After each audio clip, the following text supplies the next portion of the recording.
favorite live streamer, welcome. You're very welcome here to Taiwan. Just had a car drive up right here, right beside me.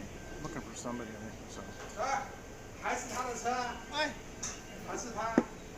Oh, okay. Look, I think he's a taxi. So anyway, sitting outside and I got my glasses stuff. I saw this before. This is my I'm gonna do this. I'm going to kill the chat box just to clear that Twitch notification, which I don't like, and I'm gonna put it back. Yeah. So this is my my lit glass. We haven't seen this for a while. I haven't used it for a while. Oh my goodness, I got some moisture. Okay, it is it's hot. It's hot and humid here. Taiwan is the weather's definitely turning, and it's not a good time to be wearing a mask. They get wet and they get all muggy. But I want to talk about this. I want to give you a little COVID-19 update. As you may know, Taiwan has experienced a small cluster of infections. Now, we normally don't have local transmission. Nothing's locked down. Schools generally aren't closed, although we did have a problem with one school in Taoyuan, and there is a university over here in Hsinchu that had a couple people known to have infections visit there. Excuse me. But there's been a list of places where people who have tested positive. Hey Matthew, how you doing? Yeah, good morning there. Thank you for joining. The Central Epidemic Command Center has published the whereabouts,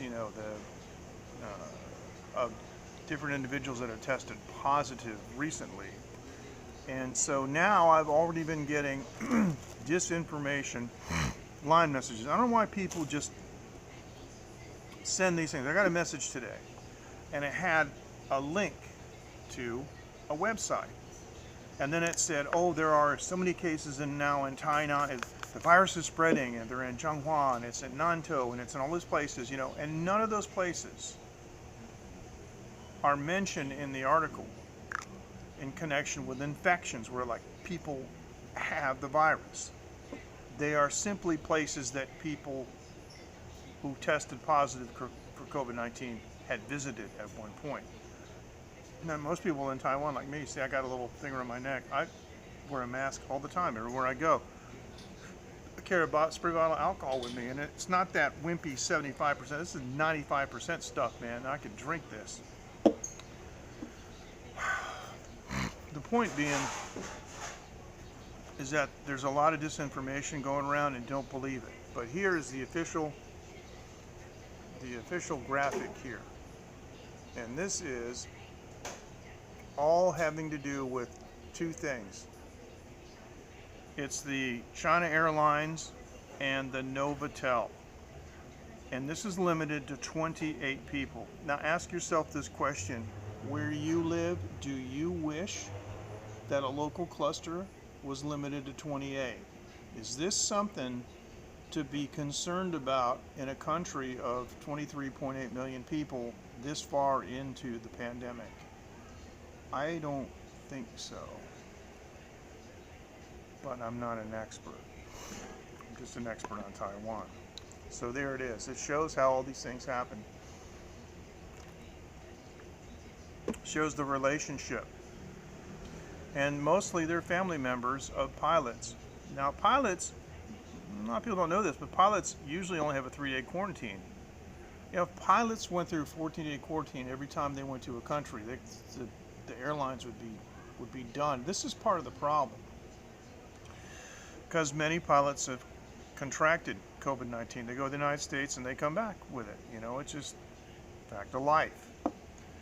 And they go to someplace like Indonesia and they come back with it. It's fact of life. And of course, if you're going to go to India right now, you should probably think twice about that. Anyway, so that's the update, and it's not as bad as people think it is.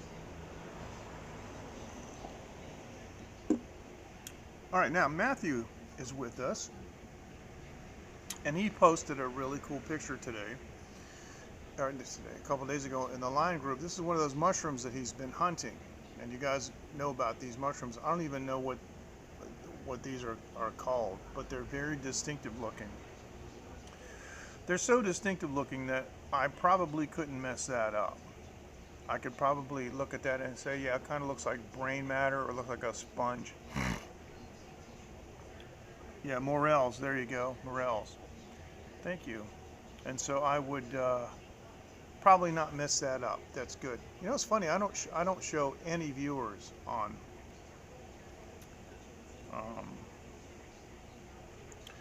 YouTube, and I know I have viewers on YouTube. Now, Andreas, who is a friend of mine, lives in Hualien. He's a master chef and a master craftsman from Germany. He's been posting some pictures over the last week or two, and he made some ice cream with this right here.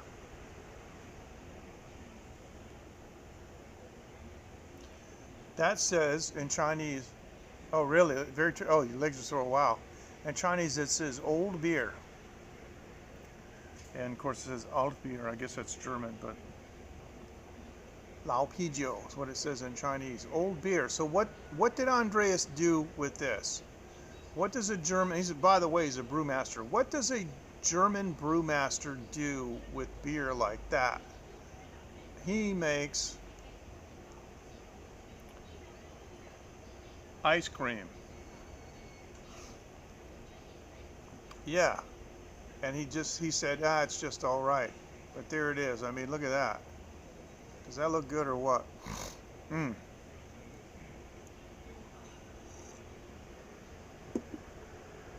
Not sure what the sauce is, but it looks interesting. And I know those are mint leaves over there. I would like to try that. And he teased us with another picture. I mean, look at that. That is just really something. That is cool. You guys gotta check out Andreas's cooking. Now, this is the big man right here. This is Andreas right here, and he went out with his pals. They went hunting, and they got a wild pig, because we have wild boars in Taiwan, and it's legal to hunt them. If you're an Aboriginal person, you can use a weapon like a firearm, but otherwise, if you're not an Aboriginal, you can't own a firearm. But you can use bow and arrow, or you can. There's any number of ways that you can get these pigs. You can trap them, or you can, make a pit, trap them that way. Any way that you want. And they're pretty abundant, and they taste really, really good. So here's some of the guys, and they're just yeah. So this is not for if you're squeamish about it. Sorry about that. Now I want to show you some of these other shots that Andreas has sent me. Okay, now get ready for this. Now this, you look at this and you go, okay. I gotta move these over. What is this? Yes, I've seen that. There's a bunch of stuff on YouTube. The thing that makes me feel bad about that is that it's a waste of meat. I mean, I don't see anything wrong with hunting, but and they are feral, and they do damage crops, and they do interfere with animal husbandry and normal farming. But boy, I mean, I've seen those YouTube videos shooting from copters, and I would be inclined to go pick them back up and throw them on the barbecue. Man, those things they're incredible. Wild pig is just off the charts. So Andrea sends these pictures, and looks like a meteorite. It looks like something that like the blob that came from outer space on a meteorite, right? But what it is apparently it is dough, and now he's got it portioned out. Yeah, I did see, Matthew, one of those videos Excuse me, sorry, I'm drinking this whiskey. I got something in my nose. It's a very humid, warm night, and the AQI is like 115. It's not too good. So he's got these apportioned out, and he's getting ready to bake them. And so here's what they look like when they're baked. I mean, come on, guys, look at this. Andreas, you gonna watch the replay? Come on, man, look at that. That's just these black buns. I mean, seriously, don't those look like amazing? You just want to bite them, right? I realize how stupid that looked. I don't care. So then, well, here's another shot of them. Look at those things, man. And of course, the orientation's a little goofy, but maybe it should be more like this. But I mean, look at that. That is just wow. I don't know. I mean, I don't know what that is. Is that squid ink? I don't know. So then he's got some of this meat like this, and this is a piece of pork that has the rind on it. You know, the skin and the fat layer, right? And we love that in Taiwan. We call that fei rou, fatty meat. And so he's got it in a pan, and obviously he's, you know, broiling this thing. And look at it. I mean, look at that. Oops, sorry. I'm zooming myself. I want to zoom this. Look at that thing. So you can tell where that's going, right? That's going to be crispy. And so, so this is the result. Look at that. That is nuts. Okay, now, so what did he do with all this stuff? So we're going to take this off, we're going to take this off. What did he do with this stuff? Well, first of all, he sliced it up. That's what it looks like, all sliced. And you can see, if you cook pork correctly, it retains its moisture, and it just looks phenomenal. Some people don't know how to cook it, and even with deep frying, there is a, oh yeah, it has to, yeah, I bet it does too. Even with deep frying, there's kind of a stigma that it dries out the meat. But if you've ever had like a deep fried turkey, I mean, I used to deep fry duck all the time, and it's like 10 minutes per kilogram for duck, and or any of those birds. I can't even do the math on the pounds, but you cook a duck for 10 minutes per kilogram, and it's absolutely perfect, and it's super moist, and it doesn't lose any of the tenderness and the moistness, you know, but the outside is crispy. So here's what he did with it. He made these incredible deli sandwiches. This guy, okay, listen, Andreas' farm, right? The green farm, it's a homestay, and you can eat stuff like this. Yes, because 1 kilogram is 2.2 pounds.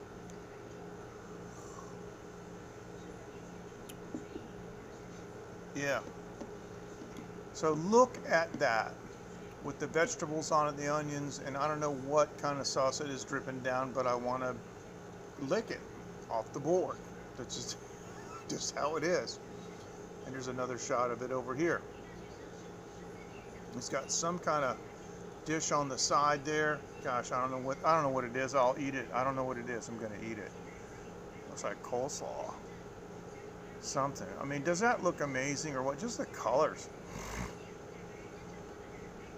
The black buns are just, I mean, wow.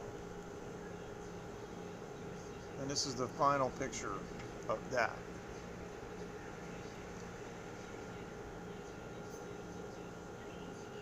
I don't know what that is. It almost looks like coleslaw, but that might be a shrimp in there.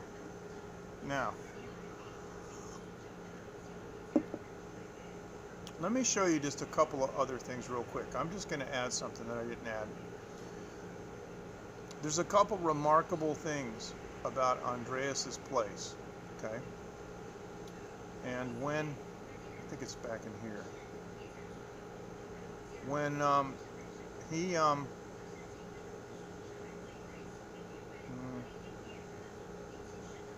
on, I just gotta find this. When he started his place, it was in rough shape. I mean, really, it's not going to happen. Okay, actually, I don't see these. I don't see the pictures that I want to add because they're oh, you know what it is? Okay, they're in the line group and I didn't download them yet. But the point I'm trying to make is that if you saw what he started with for building and how he coordinated the effort, I mean, I was there when he was doing some construction. It was very frustrating because he uses German quality, you know, standards. And the time when these guys wanted to do stuff like dig a hole, put a post, and let the post touch the bottom of the hole, the ground, and then cement it. And he goes, no, you have to suspend it so the concrete flows around it so the wood never touches the ground. That way it doesn't rot the wood, you know, from the inside. And he said that's why I got, you know, German houses that are standing for 300 years. And he said this thing won't stand for 30 years if you do it that way. And that's really true. So that's one of the things he was adamant about. And it was hard trying to translate, you know, and I mean his girlfriend Kathy was handling all that. I think she was doing an incredible job. It's a really nice lady. So you guys will have to meet them. They're going to come up to Huko later, probably another 2 weeks. And Andreas, hopefully, he said, hopefully he'll be able to make time for me, and then we can live stream together, because I know you guys want to meet Andreas and talk with him. It's unfortunate that we didn't get to live stream from the brewery where he worked, because he was the master brewer at the Legend Brewery over here in Huko, right in the neighborhood. And he resigned, and now he's living in Hualien.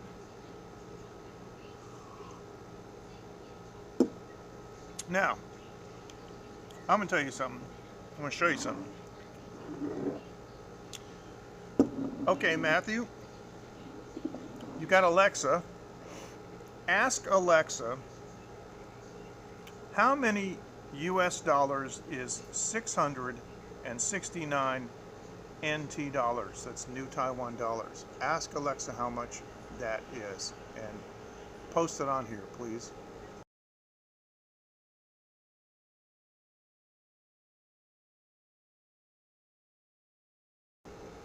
All right, cough switch time. Ask Alexa, how much is 669 NT in US dollars? Or you can just press Alexa and I'll say it. I got my comb with me. How much is 669 NT? I've been using that wax on my hair, and I gotta tell you, I like it a lot. But it's unfortunately, you know, I'm getting old. Sound like Rodney Dangerfield. Ah, Johnny, I'm getting old. And I'm experiencing a little thinning on the top of my hair, and the problem is if I let it get too long, and it just ends up going like this and looks like, you know, instead of being tight. But I've had a good run, you know. If I lose all my hair now, I've had a good run. I'm 65 and, you know, pretty good. So, how much is 669 NT dollars in US dollars? Matthew, still there? Hopefully.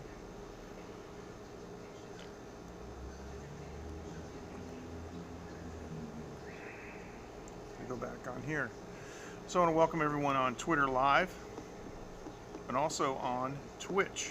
We don't have many viewers on Twitch, but that's okay. I've been a very inconsistent Twitch streamer. So, no.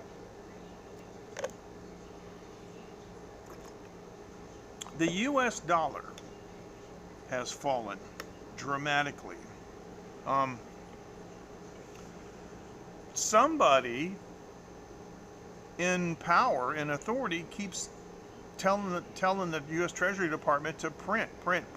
They keep doing like, oh, we're going to do this $2 trillion package and this $10 trillion package. So just print more money. And so the Taiwan dollar, I've never seen it as strong. The Taiwan dollar is, I don't know, it's bad.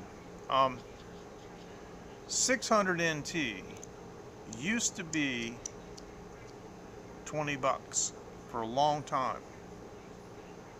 Now 600 NT is, okay, sorry about that, 600 NT is $25. And that used to be equivalent to 1,000 Thai baht.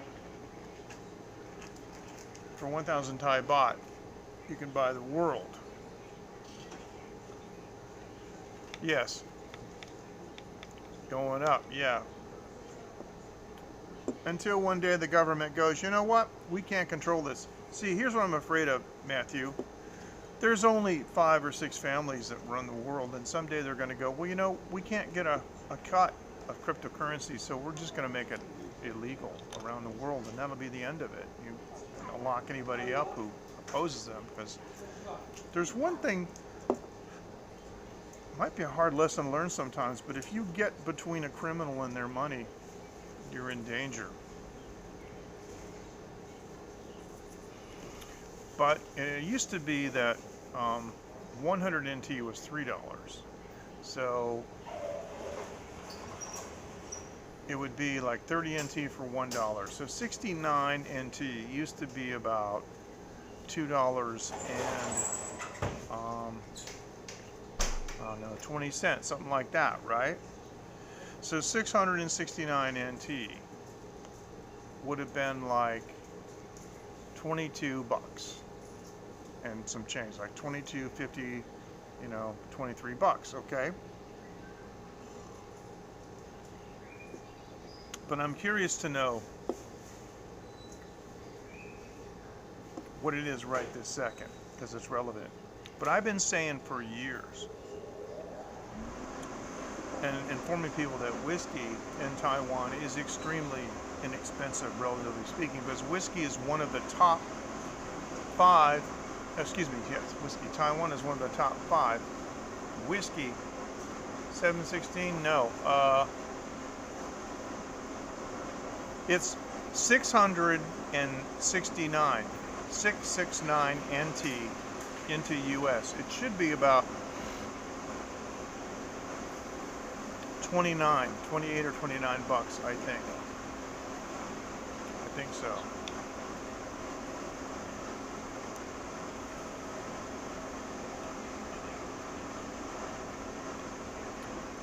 Anyway, I'm making a big deal out of this. At any rate, I went to the local supermarket today, and they had White Horse blended Scotch. Okay, now I want you to look and see. That says 1.75 liters, guys. Now you know what a 2-liter Coke bottle is, right? So this is 1 3/4 of a 2-liter Coke bottle of whiskey. I mean, this is a lot of whiskey, okay? And it was 669 NT, which normally, when the exchange rate is reasonable, is about, okay, 22 bucks, between 22 and 23 bucks.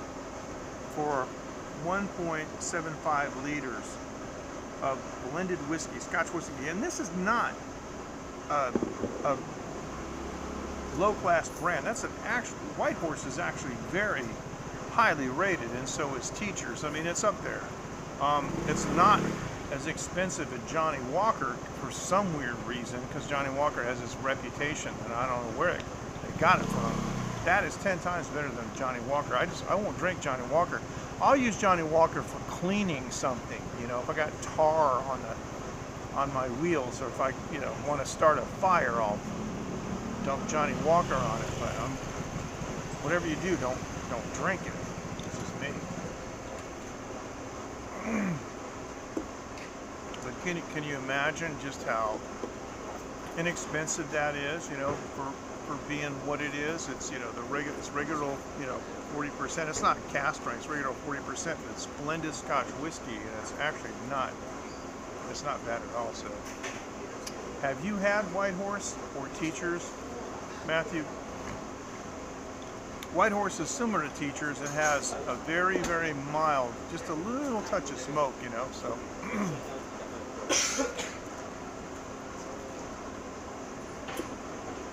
Some young guys just showed up.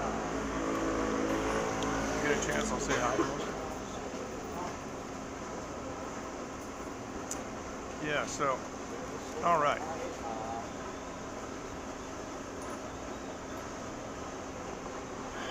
It's amazing. If you watch, you know, YouTube videos like, okay, you're not a fan of whiskey or bourbons, okay, but you recognize that that is a really good deal, and the great part about it is pretty much whatever kind of alcohol that you do like, they got it here for cheap. Costco has all those wonderful Chilean and Australian wines, you know, that have taken over. Of course, you know, they've got everything from California. But they're significantly cheaper than they are in the United States. And Colby, you know, Colby calls himself It's Okay, I think, on YouTube. He was here last week, right? And after I moved to Taiwan, I was talking with Colby, and because Colby and I like, you know, we like whiskey, and I was drinking Suntory, which is very cheap here. And at the time I was going to Thailand, I had the Suntory Red. I showed you guys those little bags and things that you get. You could buy a little zipper bag with a hook on it, handle or loop on it, for the Suntory Red bottle, which was square. Gin here is really cheap, and they have Filipino gin, and it's incredibly cheap. You can get a bottle of Filipino gin. It's about 300 milliliters for I think it's 70 or 80 NT. So that's like, it's less than $3, and you can make, you know, several fairly large gin and tonics. Good for an afternoon for, like, you know, a couple bucks. Not bad. Just get some tonic water. Hey, the whole thing. Yeah, I got like $6 into my afternoon plus some ice. That's not bad. But anyway, getting back to the other thing with oh gosh, I'm tired. I hardly ever do this. I hardly ever lose my train of thought. But I was talking about the Costco wines. Anyway, at any rate, things are. Oh, you look at these whiskey videos and so forth, and you know, if you look at websites about different kinds of whiskeys, and many of them are kind of elite, you know, and it's out of touch for most people, including myself. I'm not going to spend $500 US on a bottle of whiskey. But some of those whiskeys in Taiwan are attainable, because they're not $500. They might be $90. And $90 might seem like a lot, but occasionally, you know, you have to treat yourself to something, you know. And so $100, like if you want to buy a toy, you want to go to, if you went to the store and you said, I'm going to buy a really nice, you know, fishing pole and a really hot reel and a bunch of tackle, it's $100 right there, easy. So that's not really that much money. If you can get like a really nice elite whiskey and just put your feet up on the sofa and enjoy that aroma from the plastic glass with the battery in the bottom, I mean, come on, this is crazy.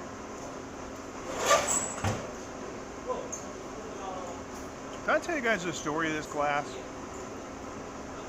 I won this glass in a claw machine. I'm talking about this Jawawa. I got this glass one day in a claw machine, and nobody was more surprised than I was. I took it to Athula's, and you know me, I never get drunk, but I wasn't paying attention. I was drinking something. I was drinking whiskey, and I was doing something, and I went, and I made some kind of a hand motion, you know, like, I don't know what, I don't even remember. All I remember is this cup went flying across the room, boom, and the whole bottom section of this came right off. And I look at the circuit board, and there's some springs in there sticking up, literally springs, you know, doing, right? Coiled springs.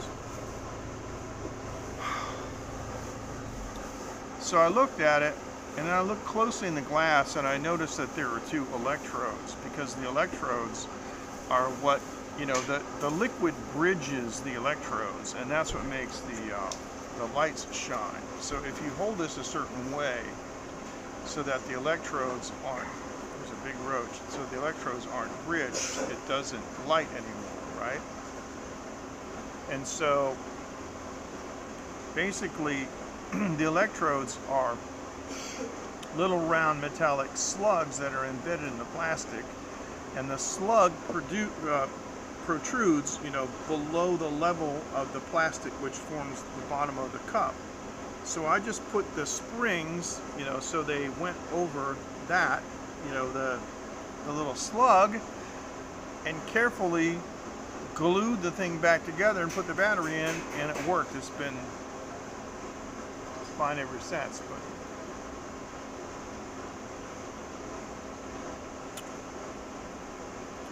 yeah, see there, I think it's hard to tell. They cleverly hit it. I think that's one. I don't see where the other one is. Anyway, when you get down to it, some drinks have a high viscosity and they leave a film. And so after you empty the glass, the film is still there. It just, you know, has to conduct electricity. So I got a little bit left. If I do this, see how the lights are still on?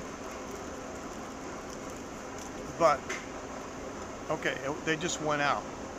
If I take this in, okay, they just went out, and yeah, I see the electrodes here. So here's what I'm going to do. I'm going to pour a little water in here.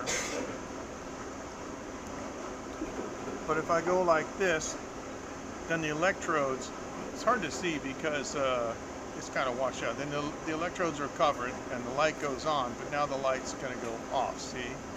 I don't know if you can see that. Lights off, lights on. Yeah, if you look up here, you can kind of see how it's glowing. So then it's lights off and lights on. Yeah, but it's always good to drink water with whiskey. Well, Matthew, that's good to know, because if I ever get back to the United States, I'm going to Ohio for 3 reasons. Number one, my biggest customer for our business is in Old Frederickstown. I'm going to go see him, going to visit him. The second thing is my daughter listened to her papa, because the other day she asked me, she said, I got to do a report on some people who changed the world with what they did. So she asked me, who should I do? I said, well, you can do, you know, whoever you want. It could be any person who's made a difference. But I told her about my personal childhood heroes, Orville and Wilbur Wright, the Wright brothers. And I told her the story, and she sat and listened, and she was absolutely fascinated about how they were basically bicycle mechanics, and they dropped out of school because they had ideas, and you know, Orville wanted to make a printing press, and these guys were innovative, and they developed, and they basically invented the wind tunnel. And funny thing is modern day technology has scanned the propellers on the Wright Flyer and found them to be of an extremely high efficiency, because the Wright brothers discovered that propellers, aircraft propellers, are not just, like wind things. They're actually wings, and they have to be radiused accordingly. And it's really amazing. So, yeah. Yeah, he's another one. And where I lived in New Hampshire, there was the Allen Shepard Highway, man. It's like, wow, it's all around. These guys are amazing. I mean, we grew up, I'm older than you, but you still remember like the era of the X-15, before the moon landings, and I remember I was glued to the TV when the moon landings, especially Apollo 11. I've been watching the movie, I haven't finished it yet, called First Man, about Neil Armstrong's life, and he was really quite an outstanding human being. He was a pretty interesting person. So Phoenix is really interested in the Wright brothers, and so I want to go to Dayton and take her to the museum. And then number 3 is, I'm going to meet you and your family, and I'm going to hug you and give you a big kiss on the side of your cheek, just because you can't stop me, and I love you and stuff, so deal with it. The good part about it is, though, is if we can go back to the States, and I'm not sure. Yeah, thanks for not taking that the wrong way, bro. I'm still not sure, because things are not really they haven't really calmed down. I might have to wait another year. But the cool part about it is that Coco and her husband live in North Carolina, and so does my sister. And so there's no it's a scientific impossibility for me to go to North Carolina and not go visit Coco. And I want to meet her husband, and I want to shake her husband's hand and apologize to him for occupying his wife's time with this live streaming stuff. But he's pretty cool. He seems to enjoy it. All right. But there's so many, that I like to meet.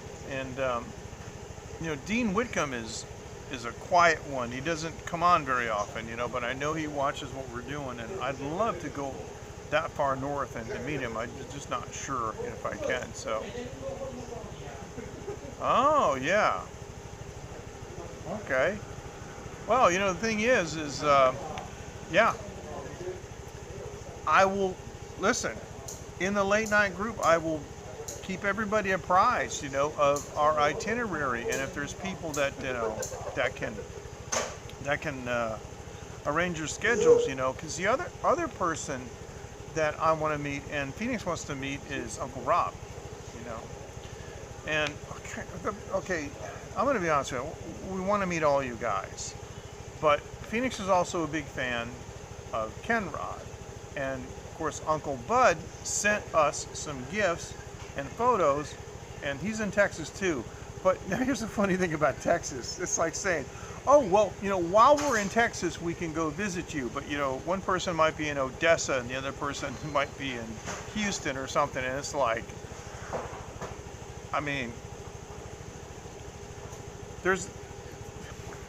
Texas is bigger than a lot of countries. So just because 2 friends live in Texas doesn't mean you can necessarily easily visit both of them. But there's a consultant that's what I'm saying. There's a consultant that I got a lot of work from.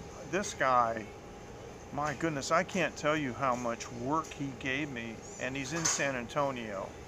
Now, I think that he actually, I gotta find out, I'm not sure, he may actually no longer be with us, but his daughter and the family's running the company, and if I ever go to San Antonio, I'm gonna pop in and I'm gonna thank him, give him a big hug and thank him for supporting me, because they really did. Let me tell you how good those people were. I would do a job for this guy, and I'll tell you, the name of the company was John Furr, F-U-R-R, John Furr and Associates. They're broadcast engineering consultants, and they used to give me these packets of maps and details where I would have to go to an AM radio station and measure the pattern. I'd go out in the field and I would measure with these maps, you know, the field intensity. In other words, how loud the RF signal was in the field. Okay. Oh, that's fantastic. I want to do that, but if I do my pilot's license in Taiwan, I have to do it in Chinese.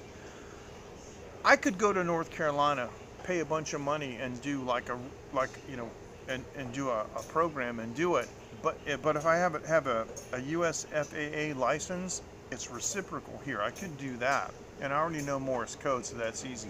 You used to have to know Morse code, you know, to identify the beacons. I don't know if you do or not. But anyway, John Furr and Associates used to give me these jobs to do where I would do all these studies on AM radio broadcast stations before the local mobile phone companies put up cellular antenna towers. Because if the tower was in close proximity to an AM radio station, a big metal object next to an array of towers would change the directionality and the characteristics of the pattern. So we had to do a before and after to make sure that there was no impact. And sometimes we had to put like what we call a skirt on the new tower and tune it at the resonant frequency to make it electrically invisible, you know. And I remember one time he said, I got a last minute job for you. He sent me a pack, FedEx. I did it the next day. I made $4,000 in one afternoon doing 6 hours worth of work. It was amazing. I had a GPS though. I had a GPS in 1994, a Garmin, yeah, a GPS 45, and boy, did that make a difference. I paid $550 cash for the Garmin GPS 45, and I made my money back the first day I ever used it. It was a gravy train. But here's the thing. I found myself, and this is like bearing my soul. I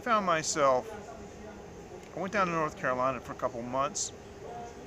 I'd split up with my wife, and I wasn't doing too well, so I went down to North Carolina, stayed with my dad, worked on some projects with him. Came back to the Boston area and didn't have anything going on. I could get something going. I know I could. I always do. And I have a reputation, but I was gone for 4 months, and it's going to take a while. And I was at the end of my rope, and I called John Furr. I said, John, I'm in trouble, man. He said, well, what's up? And I told him. He said, what can I do? I said, I need some money, man. And I know you got more jobs, you know, for me later. So if you can give me some money, now, just take it off on the other stuff. I had already done at that point probably 25 or maybe more, surveys for him, and there were more going on, so it wasn't an issue. He says, okay, and he FedExed a check to me. Now I'm going to tell you, this was 1999, and the man FedExed a check for $3,500 to me, and he never deducted it. I started dealing with his daughter, Amanda. Boy, was she sharp. Sharp and nice and understanding. And I kept telling her, Amanda, your dad, he forwarded me this $3,500, and she says, okay, well, we'll worry about it, later and stuff. And I would send him the invoice, and I didn't document on the invoice because I didn't want to create maybe accounting issues or whatnot, but I just would bill them the full invoice. And then they would pay me the full check, and I said, no, you're supposed to take some off. I mean, I just sent you an invoice, and you could have taken 1,000 off of it. to this day, I've never paid them back, and they've never asked me for it back. And they had at least another 7 or 8, no, more than that. They had quite a number of jobs that I did after that they had the opportunity to take the money back, and they never did. Of course, they're multi-millionaires. But that's not the point. That's not the point. I mean, it's up to them to be generous if they want to. But that's not what I was asking for, and I certainly wasn't, imposing on that, or imposing on their generosity and not expecting it. I called John in an hour of need, and he came through for me. But I told him that I would pay him back, and there was plenty of stuff in the pipeline. And he was like, "Oh yeah, we're gonna work it out," and stuff like that. And they never asked me for it. So I would love to go into their office and just say, "Okay, group hug. Come on, group hug." Yep. With our mask on. Okay. Group hug. Wait a minute. Let me spray my hands first. But you know what I'm saying? I just appreciate so much when people do things for me. And I'm so fortunate because in this world, there's so much hate right now, and I don't get it. I know why. I know why there is.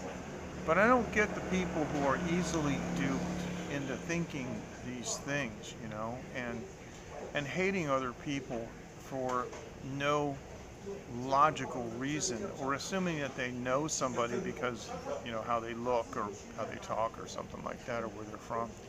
You don't. And so I've been so fortunate that people have really helped me when I needed it. So now it's my turn. And I will not talk about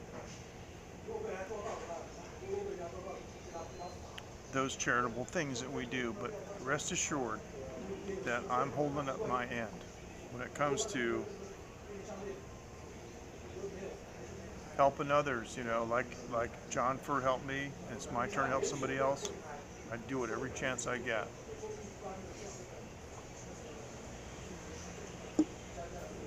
And let me tell you, Jesus said, and this is going to be banned. Okay, I just got myself banned on YouTube. Jesus said, maybe I should say Jesus said, there's more happiness in giving than there is in receiving. And truer words have never been spoken. And I'll tell you that for right now. And so when you help somebody, especially if you don't want anything back for it,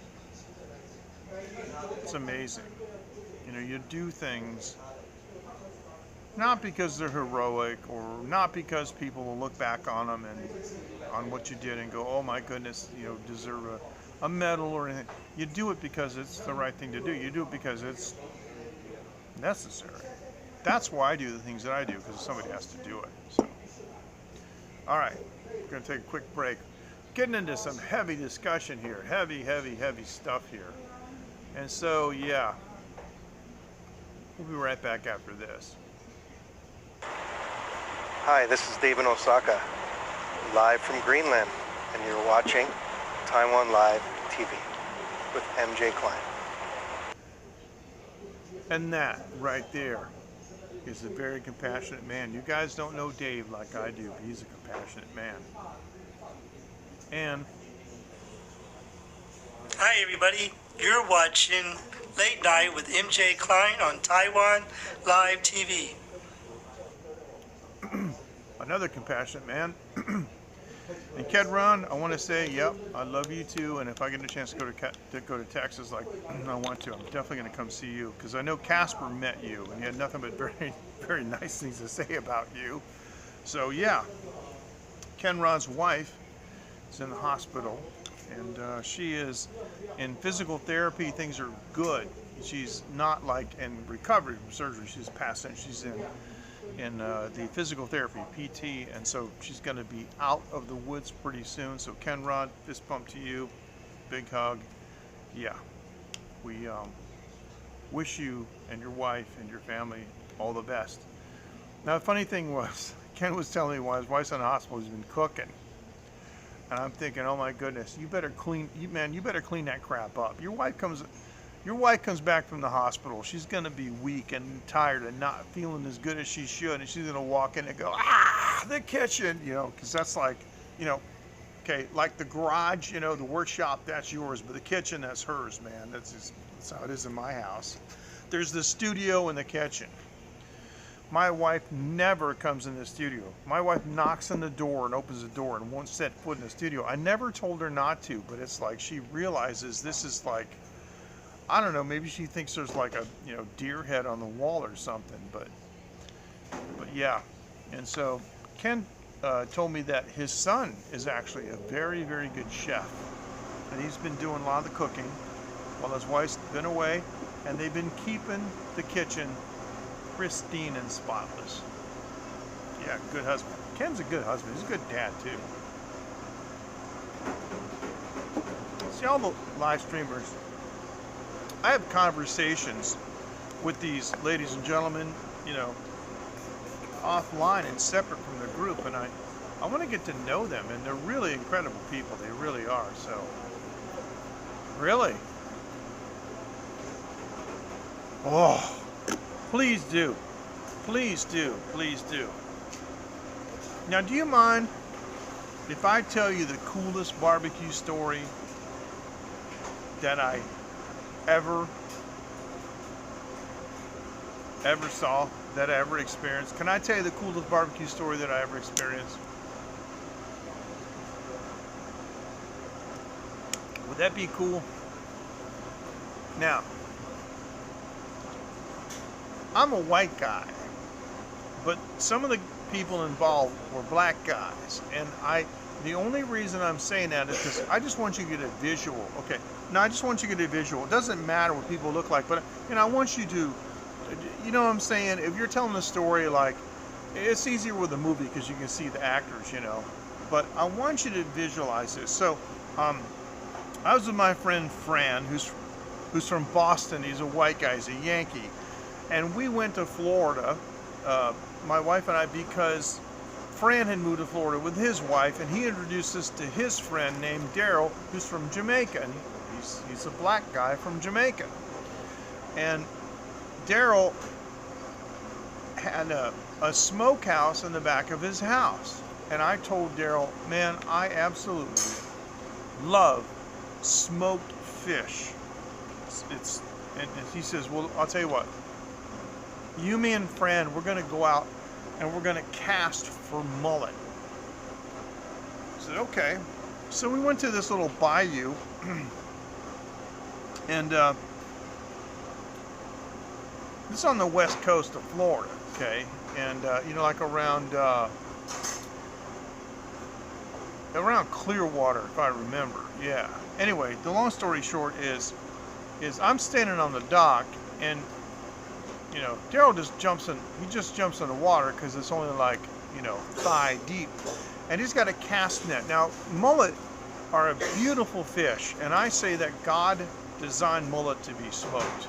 They got a really little tiny mouth though, and they're vegetarian, so you can't catch them on a hook because you can't use anything for bait. So you either have to gig them, which means that, like, if you're on a pier and there's like vegetation that's hanging off the pilings and it's blowing in the current, they come up and they nibble it, so you put your little treble hook, on the line underneath it, and you snag them as they go up, or you net them.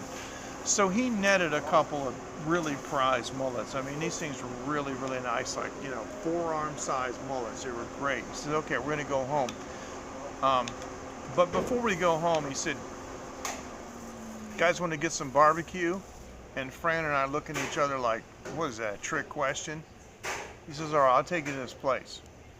So we went to this place, and it's a cinder block building with literally, like a corrugated tin roof, okay? It's just something somebody threw up in a day or two, right? And we walk inside, and there is a counter, and it's about chest high, and the Formica's all cracked on it. Behind the counter is a big square fire pit made out of cinder blocks, and I'm gonna say it's about maybe half as wide as a standard car lane on a road. You know, what would that be? I don't even know what that'd be in feet, like 12 feet or something. So I don't know, 4 meters, something like that. Okay, and it's square. And they have a piece of expanded metal across the top. That's metal that has like the diamond shape, like a fence. You know, you would call it like a metal net. And they had actual like logs, white oak, ton of it in this big pit, and it's all on fire, and it's smoldering, and it's making a bunch of smoke. And I look on the sheet metal, on expanded metal, and there's like, you know, tons of baby back pork rib sides, you know, like about this big. You know what I'm talking about? This, okay, you know what I'm saying? There's if you count them, there's about 15 or 16 ribs on these things, right? So we go up, and there's a large, and I'm going to say this because I want you to a large black gentleman. I want you to visualize this. He's got a, you know, just whatever he's wearing. He's got like a white bib, you know, like a clerk's bib, like a butcher's bib on. This thing is filthy, man. He's been handling stuff and, you know, wiping his hands all day, right? And he says, so what do y'all have? And I said, and so we look, Dwayne, what do you want? He says, we'll have 3 pork rib sandwiches. I'm like, pork rib sandwiches? I think somebody just called my name. So, all right, coming right up. He goes under the counter, and he takes a roll of wax paper, and he pulls a sheet out, tears it off, puts it down on the counter. Big old wax paper, right? He takes a piece of that white, like Wonder bread, just white bread, a square white bread, 1 slice, puts it down on the wax paper on the counter. Takes a squirt bottle and barbecue sauce. Then he gets a pair of tongs, and he goes behind him, and he grabs one of those pork rib racks that's about this big, and he puts it on the little piece of bread like that. Then he squirts more barbecue sauce on it, and he puts another little piece of bread. Now the bread's like this big, and the ribs are sticking out like this, and he wraps it up in the wax paper. And I'm looking at Fran, I'm looking at Dwayne, and I'm like,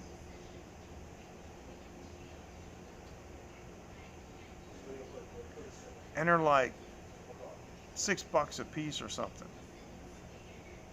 Go back to Dwayne's house, right?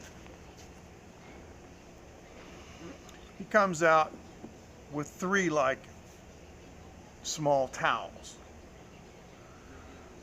and a steak knife. He says, here you go. And we sat down, and I don't think anybody said anything for an hour. So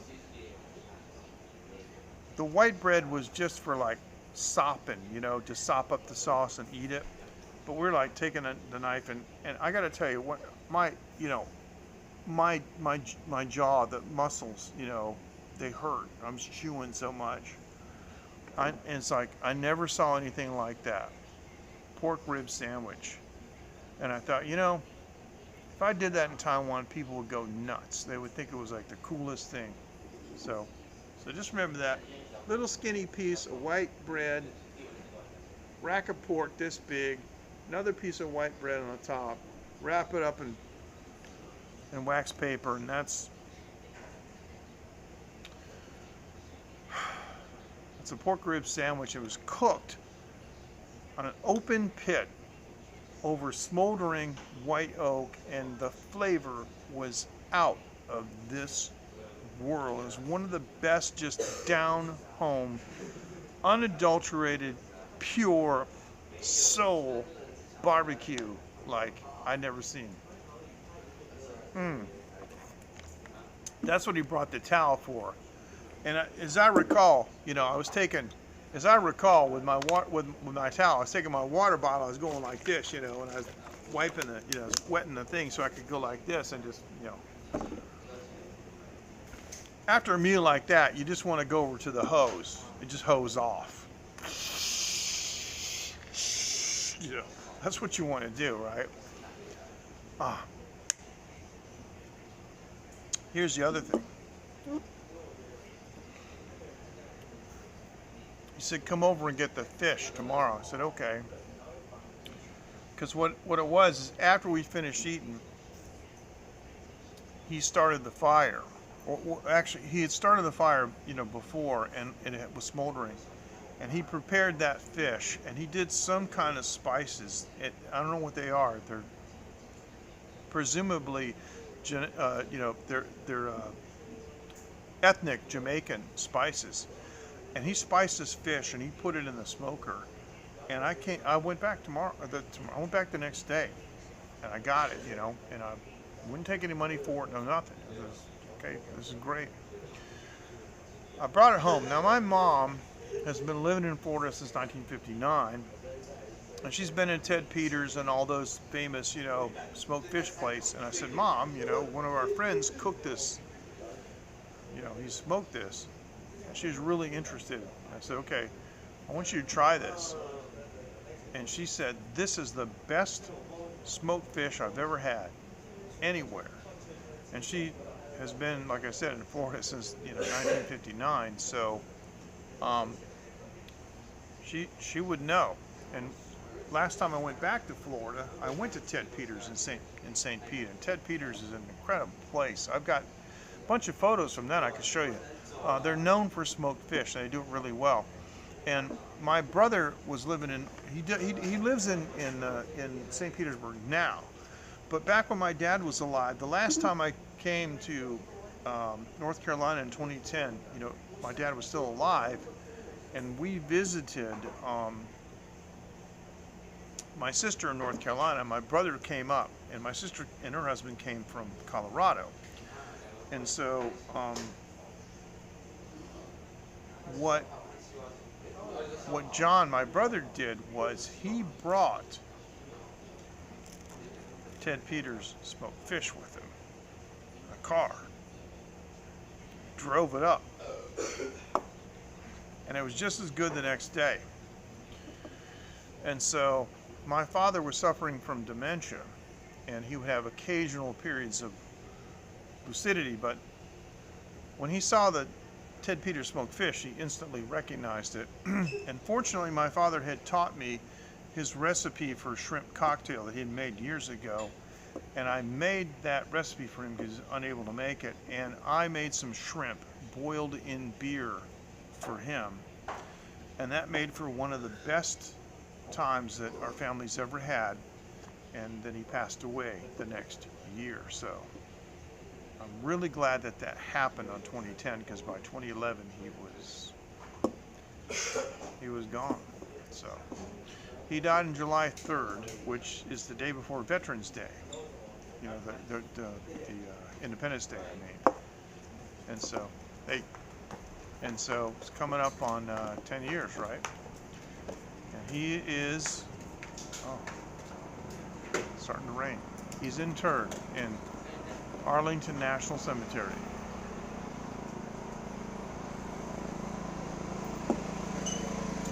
Which is pretty cool. That's some awesome. It's starting to rain. I'm not worried about it. Wow.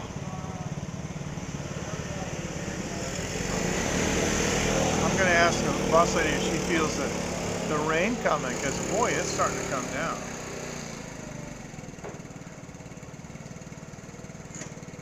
Alright, I want to mention something before it gets too much later. We have a website here, that everybody should go to. It's an HTTPS, of course, protocol, but if you just go to your web browser and you type livestreaming.technology, you can join our technology forum. It's my idea. I started it 2 weeks ago. We only have a few members, but we have some active members, and we're having discussions on all different platforms of live streaming, and it's about technology. We're trying to get people to join. Now here's the thing. It's not just for live streamers, it's for viewers too. It's a chance for the viewers to interact with their live streamers. See, what I did with the Line group is I brought the viewers and the streamers together, and through like the Line group, you guys who are not live streamers, you know you've got direct access to the live streamers that you like the most and the ones that you like to watch the most. And it's not that they're like, you know, huge celebrities or anything, but it's not easy to have direct communications with them, right? And direct interactions is one of the reasons I did it. And so with the livestreaming.technology forums, I've set up an area for live streamer channels, personal live streamer channels. So anybody who has a live streaming channel can have their own forum where they can post their schedule, they can post photos about what they do, they can go in depth, kind of like a blog, and they can generate interest in their live streams and interact with the fans, viewers, who can leave messages too. It's really important. I'm a little bit disappointed in the reluctance of some of the live streamers to support it, because it's a new thing and probably they don't see the potential of it right away, but I'm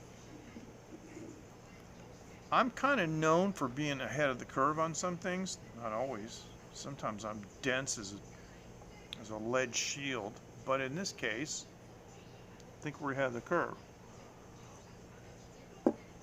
I also have started another technology forum called Behringer.world. And what Behringer.world is if you have a Behringer console or Behringer equipment or Midas or any of the music tribe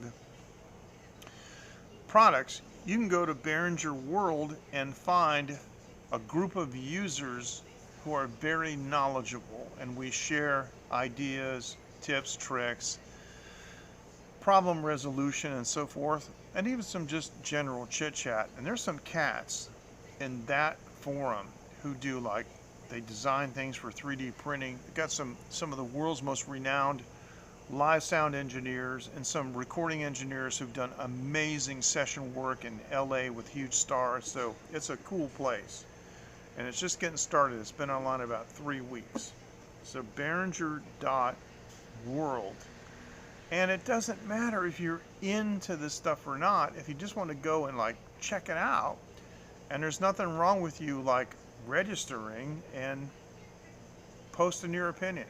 That's what it's about. It's a friendly place, and like every other space that I am in control of, I do not tolerate any of this wokeness, this differentiation of people over how they look or where they're from or anything. There's two kinds of people: the cool people and the uncool people, and that's it. If you're uncool, you're out, and if you're cool, you're in, and nothing else matters. It's just how it is. I'm a character kind of guy. I care about character more than anything else. So on SoundCloud, which is the site that hosts songs, uploaded songs, Phoenix Media Ford Studio is our channel on SoundCloud.com, and you can find us there. And things that I'm going to be releasing in the future, I will be releasing there. But for now, you can find a lot of my older catalog there. So we have reached the end of our time. It's been a pleasure and a privilege being with you. And so while I wrap this up, I'm just going to put this back on up here, because I want to leave this with everybody. Livestreaming.technology. This forum is important to me. It's important to make it work because I think it's going to end up being a very, very good resource. And we got discussions on different platforms, you know, all of them: YouTube, Facebook Live, Twitter Live, Haps, even Heckles there, you know, and Reddit, PAN, you name it. So they're all there, and even the audio-based ones like Clubhouse and Facebook rooms and so forth. So, guys, take care. Fist bump to all of you. Love all you guys. Thank you so much for joining, and we're going to be back on Sunday. So between now and Sunday, if you want to send me, you know, your photographs on the line group, or you can, thanks very much, you can always send me an email at latenight@taiwanlive.tv. Yeah, thank you so much, Matthew. You know, you always hang in, man, right to the end, and I really appreciate it. And so you can send me anything that you want, even a complaint. But seriously, I'd appreciate it, even if you're a viewer and you're not a live streamer. See, that's what it's about. It's about the interaction. Please consider signing up. It's painless. You sign up, the system sends you a verification email, and you click on the link. It's pretty easy. So the first 5 messages for new users have to get approval from the moderators, and that's okay. David Osaka and I are moderators. That's just to prevent spam, because you know sometimes somebody will sign up for a forum just so they can like spam a bunch of stuff, you know, a bunch of trash, right? So that's just a protection. And if I know you, I'm going to automatically upgrade you. But the thing is if it's somebody that I've never met, it's okay, and we'll just approve the messages, and then after 5 messages, you're free to post. And so, trying to make it as friendly as possible. You guys take care. So thank you so much. And it's starting to rain. I think I might go in. I got to take this table in and see what I'm going to do. You guys take care. We'll see you next time. Thank you for watching and supporting TaiwanLive.tv. Here is, you know what's happening, the big finger. Thank you. Thank you so much. Bye-bye. Bye-bye. Thank you. Thanks, Matthew. Fantastic.